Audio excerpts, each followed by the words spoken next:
先开始来关心检调侦办罢免案涉嫌伪造文书这个案，即马是起诉国民党新北市党部书记长陈金勇等3个人。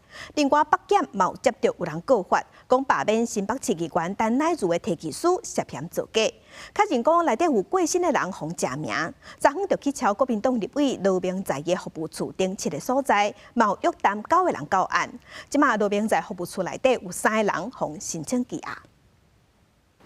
前一身乌挂吹案，国民党立委罗明在服务处主任杨辉辉加入连署函，移送北检。罗明在另外3个助理也拢被约谈，被约谈也靠罢免陈乃如带头人陈俊。虽然多如回收罢免行动，5月10日宣布终止，因为北检进行接到告发提起书涉嫌死亡连署，调查确认有冒名状况，曾发动搜查约谈9人到案。检察官认为苗伟甲刘世军、林志玲讲法被当就轻，有串灭证的记录，透查以违反告诉法等罪成压禁见，其他人被告10万交保或者是请回。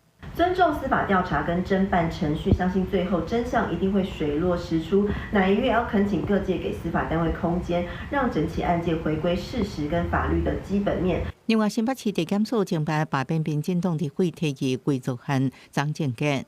朱立长会觉得自己被迫害吗？政治迫害吗？国民党新北市党部书记长陈庆雄等人被认定涉嫌抄写国民党党员名册，计数2516份罢免提起书，其中罢免书卡非常丰富案件，陈庆雄阁发放每一个协助人员1000块红包，以违反告诉法伪造文书等罪嫌起诉陈庆雄等31人。本署检察官侦办立法委员提议伪造案件，就陈姓被告等31人依法提起公诉。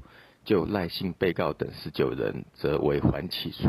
罢免立委李坤成的带头人宋建良等11人，因为查无积极证据无起诉。目前申报5位国民党立委罢免案成立，要伫7月26投票。民进党号召民众加入后台志工队，要推出罢免同意票。